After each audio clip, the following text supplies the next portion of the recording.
الإسلام ديني ومحمدا رسول الله ويقيني. بسم اللہ الرحمن الرحیم. السلام علیکم دوستو، میں ہوں حماد صادق اور آپ دیکھ رہے ہیں تاریخ اسلام یوٹیوب چینل. دوستو، حضرت یوسف علیہ السلام سے غلہ حاصل کرنے کے بعد آپ علیہ السلام کے ستیلے بھائی اپنے گھر پہنچے تو دیکھا کہ غلے کے اندر ان کی وہ رقم بھی موجود تھی جس کے عوض انہوں نے غلہ لیا تھا.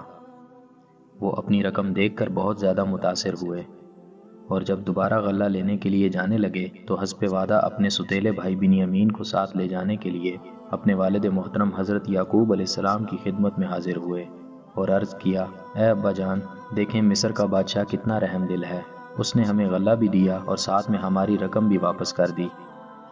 اس نے ہم سے یہ کہا تھا کہ جب دوبارہ آؤ تو اپنے ساتھ اپنے بھائی بنیامین کو بھی لانا.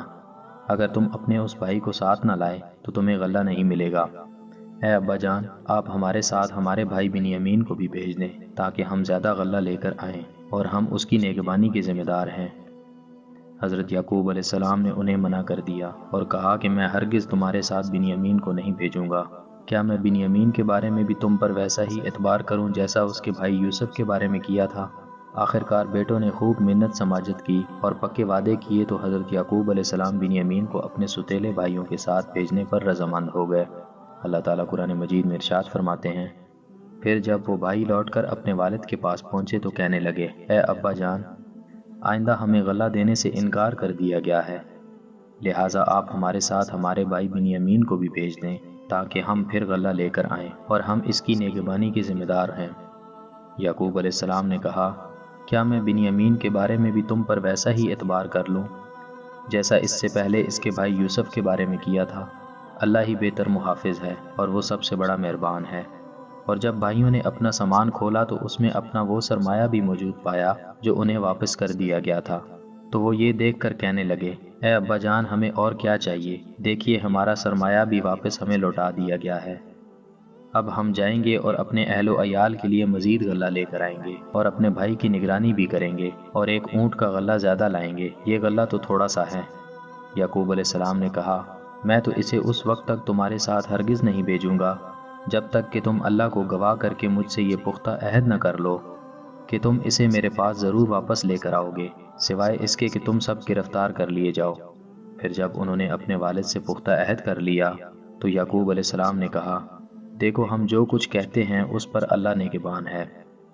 دوستو، جب بیٹے غلہ حاصل کرنے کے لیے کنعان سے مصر کی طرف روانہ ہونے لگے تو حضرت یعقوب علیہ السلام نے انہیں یہ نصیحت فرمائی کہ شہر میں ایک دروازے سے داخل نہ ہونا بلکہ الگ الگ دروازوں سے داخل ہونا. آپ علیہ السلام نے انہیں یہ نصیحت اس لیے فرمائی کہ وہ سب کے سب بھائی خوبصورت تھے، ایسا نہ ہو کہ ایک ہی دروازے سے داخل ہونے سے انہیں کسی کی نظر لگ جائے.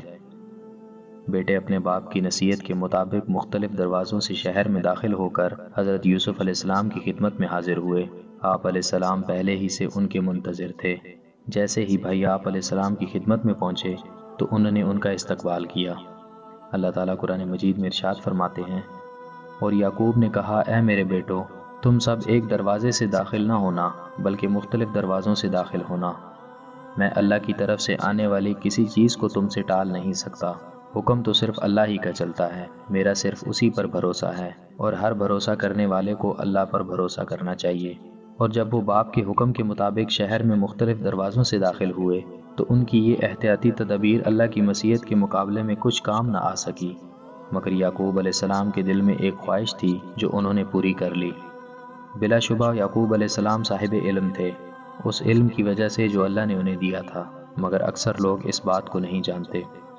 دوستو، رسول اللہ صلی اللہ علیہ وسلم نے فرمایا: نظر کا لگ جانا برحق ہے. جب تمام بھائی بنیامین سمیت حضرت یوسف علیہ السلام کے پاس پہنچے تو آپ علیہ السلام نے انہیں شاہی مہمان خانے میں ٹھہرایا اور خوب خاطر تواضع کی. پھر اپنے سگے بھائی بنیامین کو تنہائی میں بلا کر بتایا کہ میں تمہارا بھائی یوسف ہوں. اللہ تعالیٰ نے مجھ پر بڑا کرم کیا ہے کہ مجھے کنویں سے نکال کر مصر کا وزیر خزانہ بنا دیا. بھائیوں کی باتوں پر غم نہ کرو اور ہماری یہ بات بھی ظاہر نہ ہونے دینا. میں انشاءاللہ کسی تدبیر سے تمہیں اپنے پاس روک لوں گا. چنانچہ آپ علیہ السلام نے اپنے بھائیوں کو 3 دن تک اپنے پاس رکھا، پھر ہر ایک کو ایک ایک اونٹ غلہ دے کر روانہ کیا. چنانچہ آپ علیہ السلام نے اپنے نوکروں کو حکم دیا کہ شاہی پیالہ چپکے سے بنیامین کے سامان میں رکھ دو۔ یہ قافلہ جیسے ہی مصر سے روانہ ہونے لگا تو پیچھے سے ایک آدمی نے آواز لگائی، اے قافلے والو، تم چور ہو۔ بھائیوں نے پوچھا کہ تمہاری کیا چیز گم ہو گئی ہے؟ اس نے کہا، بادشاہ کا ایک پیالہ گم ہو گیا ہے۔ بھائیوں نے اپنے آپ سے یہ الزام دور کرنے کی کوشش کی تو شاہی خادموں نے کہا کہ اچھا یہ بتاؤ، جس کے سامان سے وہ پیالہ برآمد ہوگا اس کی سزا کیا ہوگی؟ سب نے کہا، اس شخص کو اس کے بدلے میں یہیں روک لیا جائے گا۔ چنانچہ جب تلاشی لی گئی تو بنیامین کے سامان سے وہ پیالہ برآمد ہو گیا۔ دوستو، امید کرتا ہوں آپ کو آج کا ہمارا یہ ٹاپک پسند آیا ہوگا۔ اگر آپ کو آج کی ہماری یہ ویڈیو پسند آئی ہے تو اس ویڈیو کو لائک ضرور کیجیے گا اور دوستوں کے ساتھ شیئر ضرور کیجیے گا اور ہمارے چینل کو سبسکرائب کر دیجیے گا۔